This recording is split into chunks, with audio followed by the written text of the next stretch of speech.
Hey everyone, it's GodzillaGamer77, and today we're taking a look at the SH Monsterarts Bandai Tamashii Nations Gamera 1996.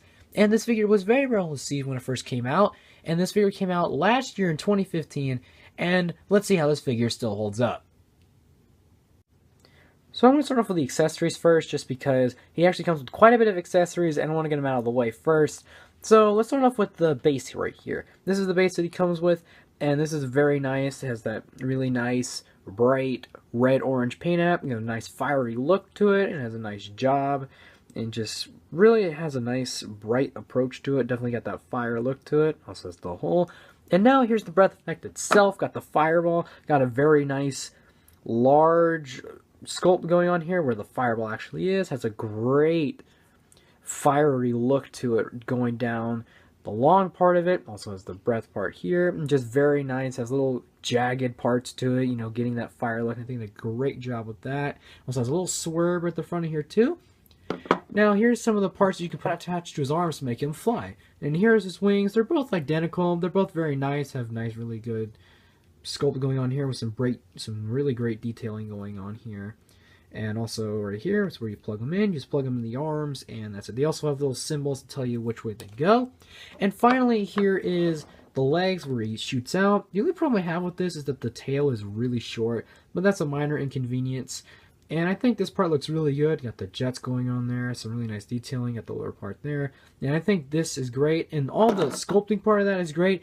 Then here come the stance. The stance I have the biggest problem with. This thing is just a flat-out brick. It's kind of like a brick.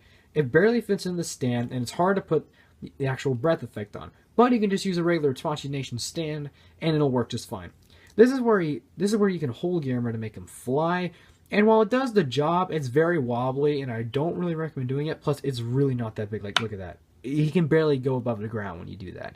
So, I mean, it's great to have these, but I wish it actually came with an actual Tamashii stand, just so they can actually work. So with the sculpt, this figure, once again, looks fantastic. So starting off with the head, has some very nice gray paint going on here. It's dark gray. They did a great job with the paint going on there. The detailing on the top of the head looks very, very good. Got multiple little scales on the top there, and you got the big little fin sort of looking scale.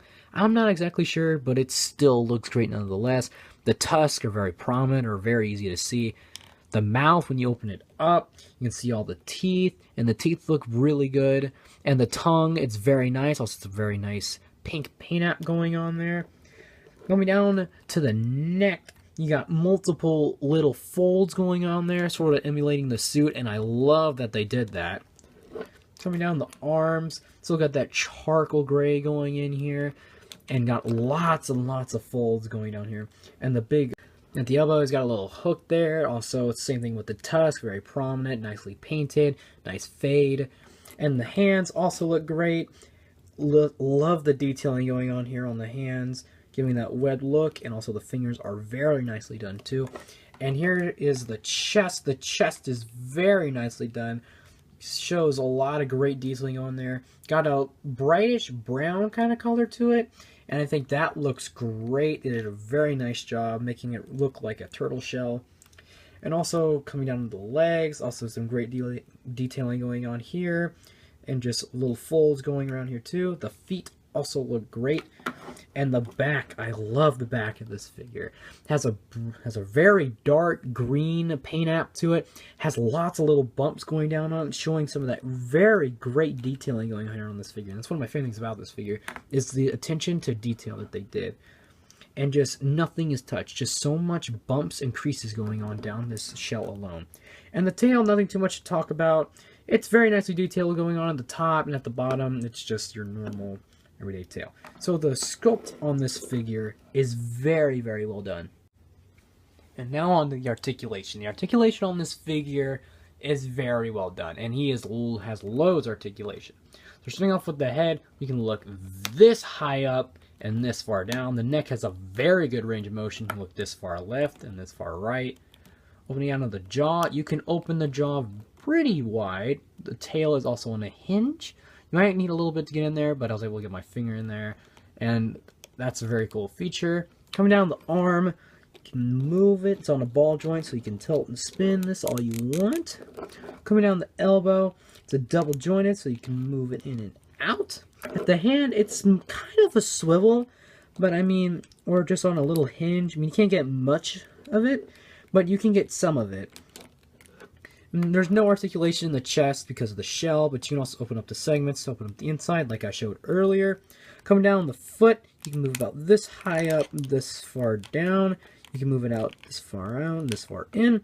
At the knee, there's not a lot of articulation in the knee, like it's a little stiff, but you can get a little bit out of it, but not a lot.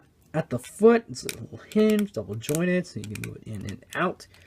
Now at the bottom of the tail, it's multiple segments, so you can get a very nice range of motion out of that. While it's not the most articulated figure that SH Monsterarts has done, it's definitely good no matter what.